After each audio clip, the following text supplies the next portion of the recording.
ওখানে সিদ্ধান্ত নিব কবে আমরা প্রোগ্রামটা করবো। আমতলা মাদ্রাসাতে আমাদের কালু ভাই আছেন, মৌলানা হাবিব সাহেব আছেন, আমার পাশে দাঁড়িয়ে মুফতি সাহেব আছেন, আরো ওলামা সমাজ আছেন, আমার খুব স্নেহভাজন এবং প্রীতির এক বন্ধনে আবদ্ধ এক মানুষ আব্দুল হালিম সাহেব, সম্মানীয় লেকচারার আমতলা কলেজ, আপনারা যারা আমার গুরুজন, বয়স জ্যেষ্ঠ বয়স কনিষ্ঠ, আপামর জনসাধারণ, মাইকের আওয়াজ যারা শুনছেন, বাড়িতে বসে ঠেকে বা এই মাহফিলে প্রত্যেককে শ্রেণীগতভাবে বিনম্র শ্রদ্ধা এবং স্নেহ জানিয়ে আমি আমার ক্ষুদ্র বক্তব্য আপনাদের সামনে পরিবেশন করার চেষ্টা করব। বন্ধুরা আমার, আজকের ভারতবর্ষ আজ থেকে 20 বছর আগেকার ভারতবর্ষ, আজকের ভারতবর্ষ আজকের থেকে 50 বছর আগেকার ভারতবর্ষ থেকে আলাদা। আমাদের আজকে এখানে অ্যামেন্ডমেন্ট বিল যেটা ছিল পাস হয়ে গেল, এই বিল নিয়ে আজকের এই সভা। এখানে শুধু আমরা সভা করছি ব্যাপারটা এমন নয়। হরিয়ারপাড়াতে একটা মিছিল ক্রস করতে স্কুল থেকে বেরিয়ে আমার প্রায় 15 মিনিট সময় লাগলো। তারা বলছিলেন এখানে বলার জন্য আসুন। আমি বললাম কালু ভাইকে কথা দিয়েছে এখানে বলার জন্য যেতে হবে, আপনাদের দুটো কথা বলা, দুটো কথা শোনা। আমরা জেলা রাজ্য ব্যাপী যেটুকু পারছি চেষ্টা করছি, আমাদের জমিয়ত উলামায়ে হিন্দ চেষ্টা করছে। 14 তারিখ আপনারা আসুন, 14খানা সংগঠন নিয়ে আমাদের টেক্সটাইল মোড়ে একটি এই সভা আছে। আমি প্রথমতই শ্রদ্ধা আপনাদের জানিয়েছি, শ্রদ্ধা জানাই যারা মিডিয়ার বন্ধুরা আছেন তাদেরকে, শ্রদ্ধা জানাই যারা পুলিশ প্রশাসনের বন্ধু আছেন তাদেরকে, শ্রদ্ধা জানাই যারা বাইরেকার মানুষ আছেন তাদেরকে। শ্রদ্ধাটা এই কারণে জানাই, সবাই আমার ভাই, মহিলার আমাদের বোন, আমরা 51 পরিবার, ভারতবর্ষের সন্তান পরিবারের একটি সদস্য। আজকে যারা মিডিয়ার বন্ধুরা খবরগুলো পৌঁছিয়ে দেবেন, আজকে যারা আন্দোলন করছে, কেন আন্দোলন করছে, এতদিন আন্দোলন করেনি কেন? আর একটা আমার বোন বলে গেলেন, খুব ভালো লাগলো কথাটা। পুলিশে যারা আছে তারা আমার বাড়ির সন্তান, আমার ভাই। মিডিয়ায় যারা আছেন তারা আমাদের ভাই, যারা হিন্দু তারা আমাদের ভাই, যারা মুসলিম তারা আমাদের ভাই।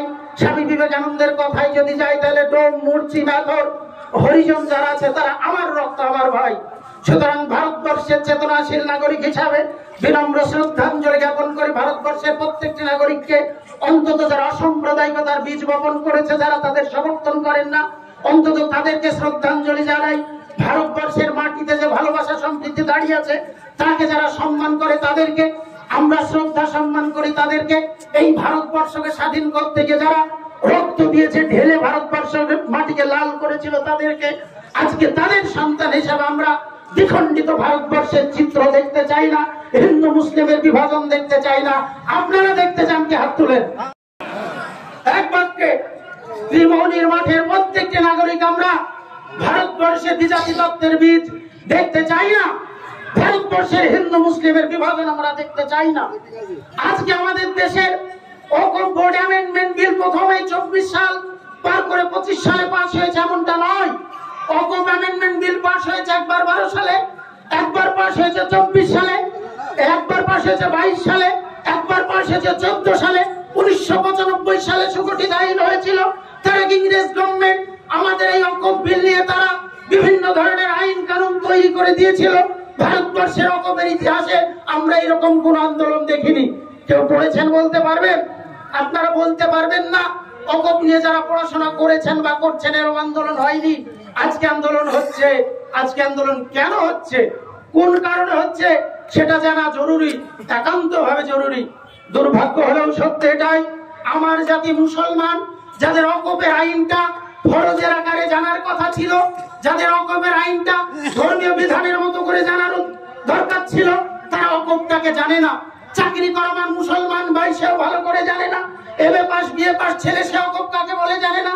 অকপের প্রপার্টি সম্পত্তি আইন যখন আমরা তুলে ধরছি, তারা বলছে হাই এতদিন আমরা জানিনি কেন।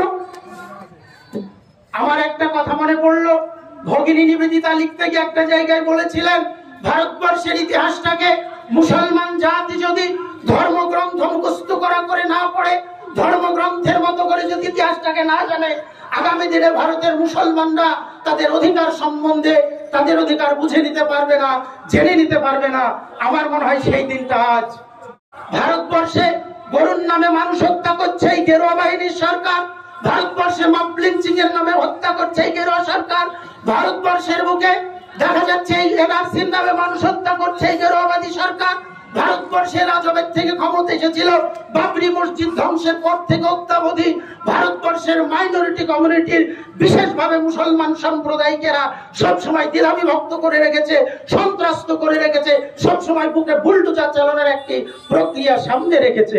ভেরি রিসেন্ট আপনারা জানেন হরিয়ানাতে একটি আইন করা হয়েছিল, ভেরি রিসেন্ট, ঈদের ছুটিকে বাতিল করে দেওয়া হবে। পরবর্তীকালে কথা উঠলো তখন রেস্ট্রিক্টেড শব্দটি ইংরেজিতে ব্যবহার হয়েছে। ঈদ হচ্ছে আমাদের ভারতবর্ষের মুসলমানদের প্রধানত উল্লেখযোগ্য একটি পরব, সেটাকে কেন্দ্র করে তারা রেস্ট্রিক্টেড ঈদের ছুটি হলিডে দিয়েছে। এবার উত্তরপ্রদেশ গভর্নমেন্ট সেন্ট্রাল আইন তৈরি করেছে, তারা সেখানে বলছে তাদের বাড়ির ছাদে তারা নামাজ পড়তে পারবে না, বাড়ির ছাদে নামাজ পড়তে তাদের দেওয়া হবে না। আরো কতগুলো আইন দেখছেন, যারা আন্দোলনে এগিয়ে আসছে তাদের বুলডোজার দিয়ে বাড়ি ভেঙে দেওয়া হচ্ছে, যাদেরকে বিভিন্ন ভাবে দমন করা হচ্ছে, জেলের ঘানি টানানো হচ্ছে। এই গভর্নমেন্ট আবার ঘুরিয়ে বলছে অগভর্নমেন্ট বিল আমাদের আনার উদ্দেশ্য মুসলমান সমাজের উন্নয়ন ঘটাবো। যারা মুসলমানদের বাড়ি ভাঙে, যারা মুসলমানদের ভাগ করে, যারা মুসলমানদের নামাজ পড়তে দেয় না, যারা মুসলমানদের মাদ্রাসা বন্ধ করে দেয়, আপনারা জানেন আসাম বাড়ির কাছে এখানে আমাদের বিধানসভার অধিবেশন যখন চলতো 2 ঘন্টা ছুটি থাকতো, সেখানে আইন করে 2 ঘন্টা ছুটিকে তুলে দেওয়া হলো। কালকে হয়তো দিল্লির পার্লামেন্টে জুমার দিনে যে ছুটি হয় সেটাকে তুলে দেওয়া হবে। তাহলে যে সরকার আমাদের বুকে প্রতিনিয়ত বুলডোজার চালায়, তারা যদি এই বিলকে তারা পাস করে, তারা আমাদের উন্নয়ন ঘটাবে? বলুন, তারা উন্নয়ন ঘটাবে? শয়তানের মুখে কখনো রাম নাম যেমন মানাই না, বিড়ালের মাছ পাহারা দেওয়া যেমন মানাই না, তেমন এদের কাছে মুসলমান উন্নয়ন করার ব্যাপারটাও মানাই না, মানাই না, মানাই না। আপনি কি ইনকাম ট্যাক্স, জিএসটি, কোম্পানির রেজিস্ট্রেশন, ট্রেডমার্ক করতে চাইছেন কিন্তু কোথায় যাবেন বুঝতে পারছেন না? আজই চলে আসুন আমতলায় সেরা ট্যাক্স পরামর্শদাতা ট্যাক্স মিত্রতে, আর পেয়ে যান সমস্ত সমস্যার সমাধান একই ছাদের তলায়। আমাদের পরিষেবা income tax return, GST registration, return, contractor licence, company registration. বিস্তারিত জানতে যোগাযোগ করুন 9733882066 এই নম্বরে। আমাদের ঠিকানা আমতলা, কল্যাণপুর রোড, নওদা, মুর্শিদাবাদ, পশ্চিমবঙ্গ 742121। নমস্কার, আমি Hima Khatun, community health officer, Bochadanga SSK. TB রোগ প্রতিরোধে নির্ভরযোগ্য টিকা বিসিজি প্রথম পর্যায়ে পশ্চিমবঙ্গের 7টি জেলাতে এই ভ্যাকসিনটি শুরু হয়েছে এবং এই ভ্যাকসিনটা কারা কারা নেবেন?